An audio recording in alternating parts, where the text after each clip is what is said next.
Viewers, and YouTubers, what's up, y'all? This is G.A.Turks. Listen, we have got to talk about this movie, Michael.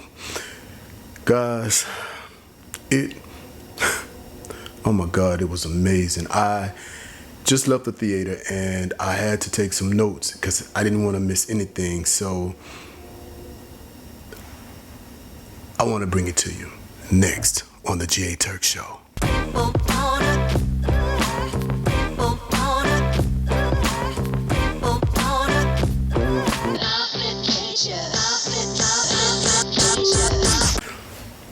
Michael. This movie, guys, is, oh my God, it's incredible. It gives you something that we did not have before, and that is a look at Michael as if he was alive and young today. I'll speak more on that a little later. Just to see him in this way was it was amazing. But again, I'll get more into that later. So it's starring Colman Domingo. So he plays the father. And let me just say that he kind of has a weird look about him. He does kind of look like Joe Jackson. And if you didn't know, Joe Jackson had green eyes. So they had the contacts in, and the whole look was a little kind of startling, a little scary.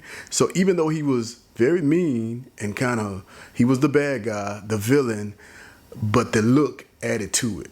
Now, the real Joe Jackson, he wasn't as pronounced as Domingo's look, but it was there. But Domingo is, oh my God, he is such an actor. He knew what to do in that role with that look, and he did it.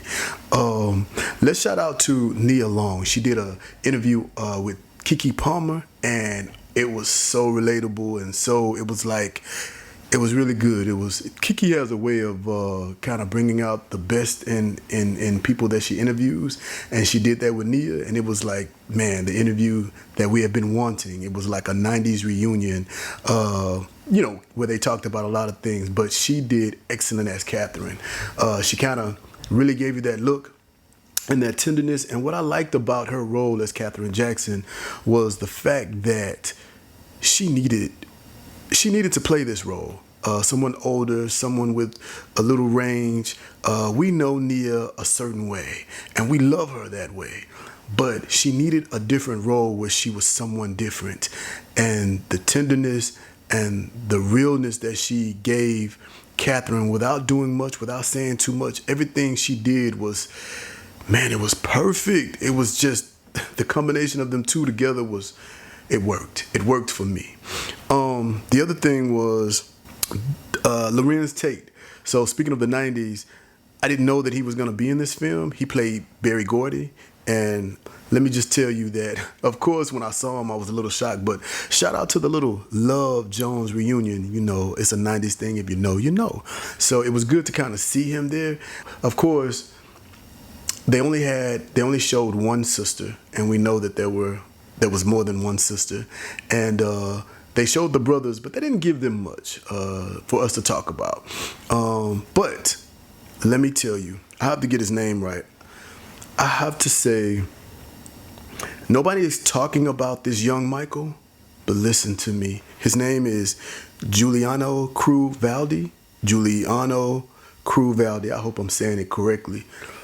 But this little boy, I don't know if he is using his real voice to sing as Michael, or he was lip syncing the hell out of those songs. But even there were scenes where he had to cry.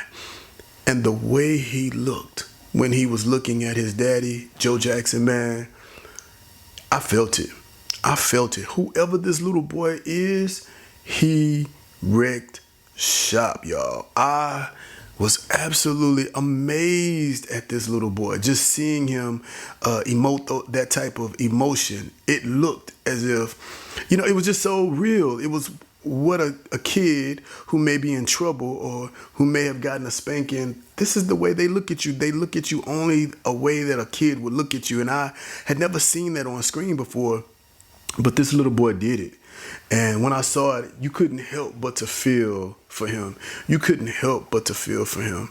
And this carried throughout as far as feeling and emotions and emoting that with Jafar Jackson.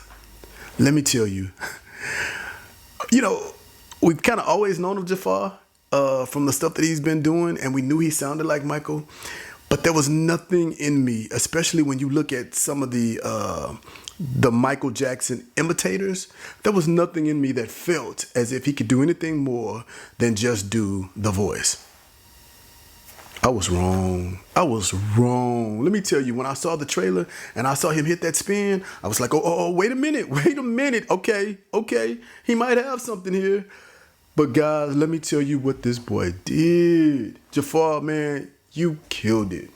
I don't know where you're going to go from here, but in this role, you killed it, guys. It was like, literally,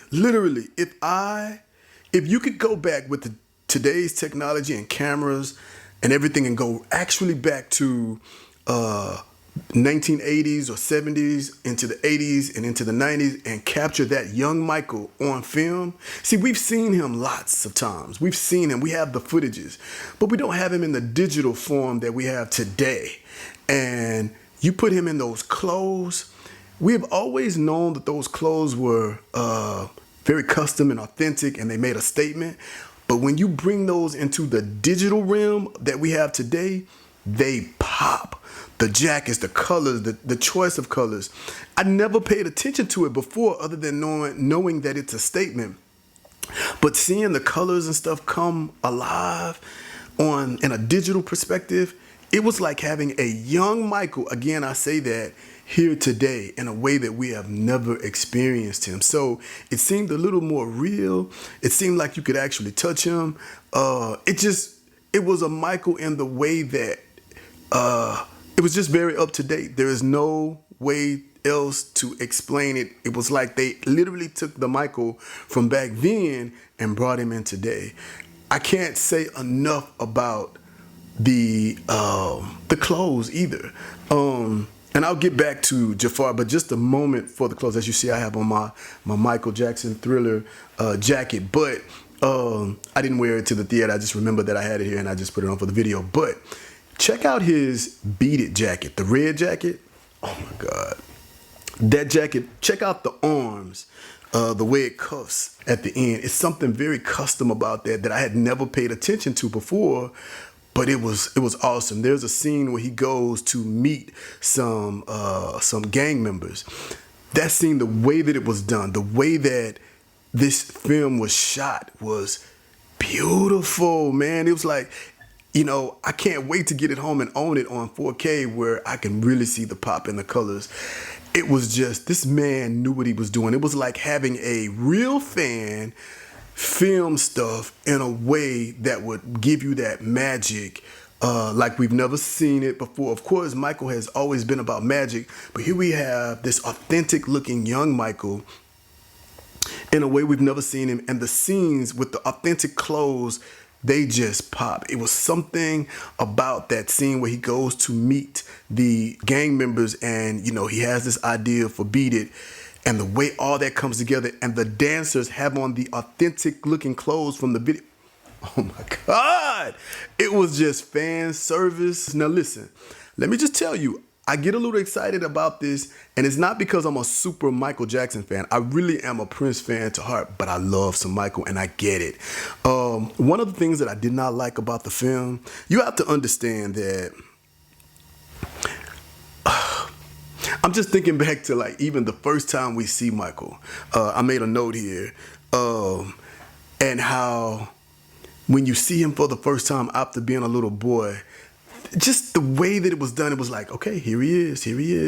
And it was just done in such a way that just, the way that Antoine Fuqua, the director, filmed these scenes were just, it was as if he was a fan and he got a chance to do it his way today. Okay, so we talked about Beat It, and it was just, the way that it looked was just, it was eye candy. But when they came up on Thriller, the way they did it, I'm not gonna go too much in detail, but you see all the songs from the album on poster boards, but you don't see that one song. And the way it came about and the way they did it, the way Antoine brought that moment to life through oh my God. Oh my God. He was like, it was like he was a fan and he finally just had a chance to do it his way. I can only imagine that it was a dream come true for him to do this the way that he did it. Now, there was one thing that I thought that he did not do well, and I thought this would have really been really good for the film. So, of course, we all know about Michael had the Off the Wall album, and they didn't go into how unsuccessful that album was for Michael, because Michael wanted it to be big. It was already big, but it didn't do as well as Michael wanted it to do. And I really wish that they kind of had gone into that to hype up the next moment. By the time Thriller came around, because the critics did not give Michael what he wanted the awards, but he didn't get the awards. He lost to something else. But he said that the next album was going to be bigger. So he implemented his plan. But what we missed out on, because they did talk about how Billie Jean finally landed on MTV and, you know, how they were towards black videos and all of that stuff, but they missed the moment. Antoine, you missed the moment. The moment was the Motown 25th anniversary performance. They needed to show, and if you go back and you watch the actual video, there is a moment at that point, we really had not seen Michael perform by himself, do his solo thing. Of course, we had that album, but there are hardly any videos from the Off the Wall album to be seen. There's a few, but nothing really saying, I'm here, I'm ready. Well, up until that point, on national television, we had only seen Jackson 5. Jackson 5, they were the Jackson 5, and he was the leader of the Jackson 5s, and we loved it. We loved it. We knew about Jackson 5. But in the Motown special performance, he did a whole set with his brothers. And then there was a time when he hugged them goodbye, and you thought that that was over and that they would leave. But no. He had practiced. He had gone through some things. He had perfected something. You have to understand, up until this point, we had never seen the solo him, the one with all the moves and the spectacular and the magic and the points and the directions and the kicks. We had never seen that. We had never seen the moonwalk. And he worked hard to perfect that.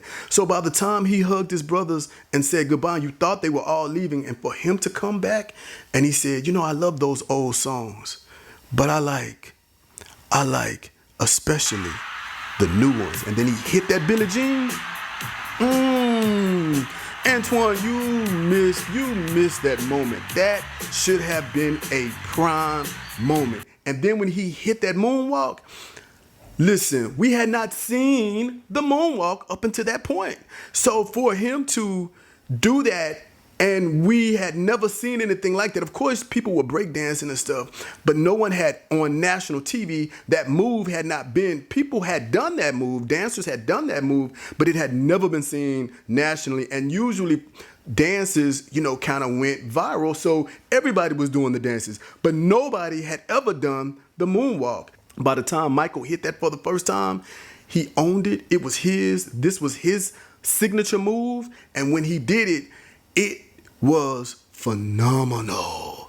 It was like he did some magical effect with his body that we had never done. He was so smooth and so exact and all of that, that moment right there, him perfecting that and doing that for the first time, we should have seen people all around the world, people watching television and experiencing that for the first time and being amazed. That was the beginning of the magical moments of Michael Jackson.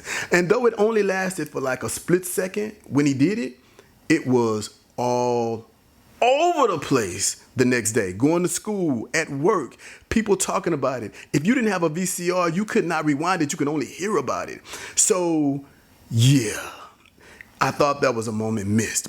Okay, I have to mention that I was shocked by another person being in the Michael movie, which was Deon Cole. Deon Cole played Don King.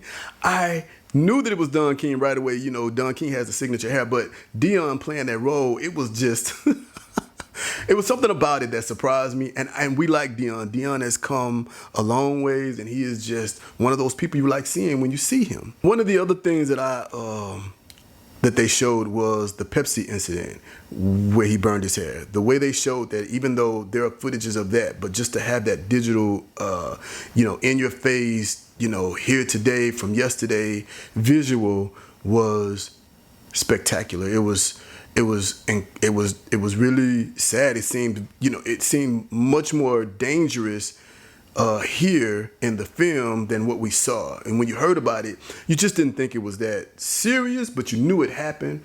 And then, of course, we didn't actually get the real footage of it, or at least I didn't see the real footage of it until after the 2000s, and that incident happened in the 80s. Seeing it on that footage was, it was shocking, but it was more the thrill of, oh my God, I get to see it.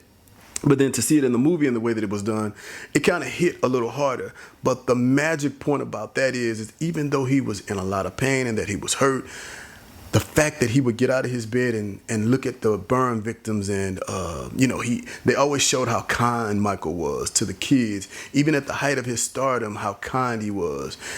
It was just amazing. There was one scene that I want to talk about where Jafar really touched me. I talked about the child and how that actor who played that child emoted crying and tears in a way that affected you. There was this one scene where Michael had gotten his nose done for the first time, and he came home. He was trying to come home and avoid, I guess, his dad. And lo and behold, his dad appeared behind him, and his dad told him to turn around. Before he turns around, the way he holds his mouth, the way his eyes are, it was exactly how Michael Jackson would have emoted that emotion. I could feel it through the screen that he was sad and that he was hurt and that he really did not want to turn around and let his dad do whatever he was gonna do, because his dad used to call him Big Nose. And so that scene, just watching him, it was something about his mouth that really touched me. And the other thing that I loved is that in the movie, in real life, there are pictures, and in these pictures from maybe like the tabloids, we always got a glimpse of Michael, and there are certain clothes and things that he would wear. I don't know if Michael had those things saved in real life, but they had Jafar on all these classic clothes and just moments that we had only seen in pictures, but they had it here. He was walking in it. He had these clothes on. He had the look. And they were in the tabloids all the time, all these different looks. And they were just like down to earth look. They were just like, it wasn't anything big, but they brought them all to life with meaning. And it was spectacular seeing regular Michael in those clothes and stuff that we were so familiar with. And also in his getup, his stage gear. It was awesome. Speaking of that, I talked about the first time we saw Michael, the way that transition was awesome. But he literally looked like the Michael from the 1970s with the big hair. They did that with the nose and everything. There were moments that were a little jarring, but for the most part, Jafar nailed it. That look, the pants, the clothes, the first time we see him, oh my God, it was so authentic, man.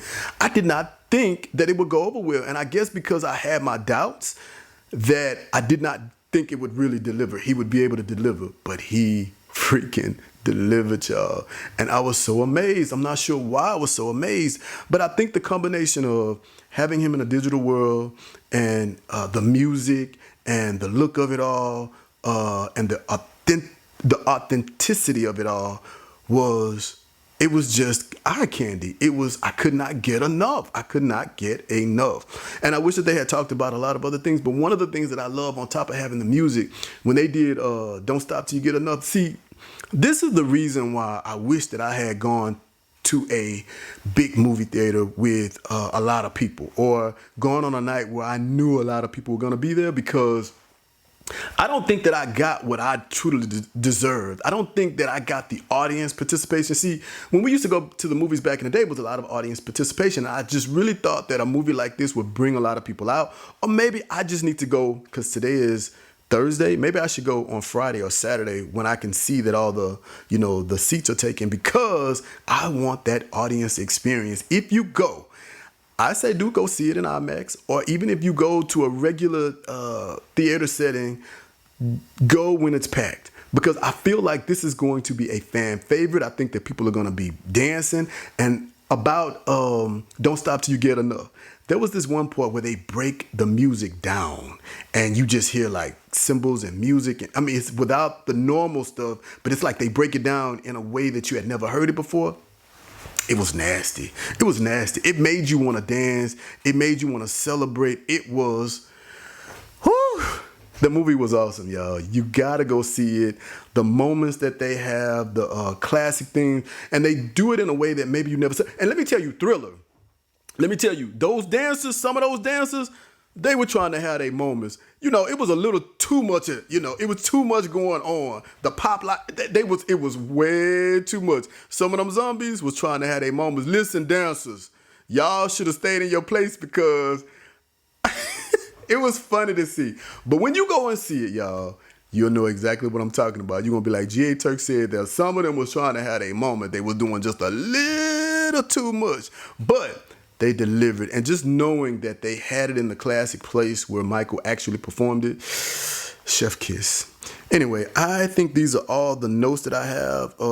I would like to know who the driver was, because there seemed to have been a really wonderful relationship between Michael and his driver. And Joseph, one last thing about Joseph. We want to say that he was a villain, but I have to say that they did a great job of showing how maybe he was just interested in keeping the other boys working, keeping the fame for the family. Yes, it's easy to say that he was all about the money as well, but there was another part of it that clearly was more or less, interested in the family still operating. Maybe he didn't want his boys to be, left behind or something like that. And I understood Michael's dynamic of wanting to break away from that type of control. But I kind of argue that he was doing what was best for the family. I don't know. You be the judge of that. And let me know in the comments what you think. Did you like Michael? Are you going to see it? What are your thoughts? Did you catch everything that I thought, or that I thought was magical? Did you feel the same way? And guys, we got our Michael back. We got our Michael back. So if you go see it, let me know. Put it in the comments. What you thinking? And I'll see you guys in the next video. Peace.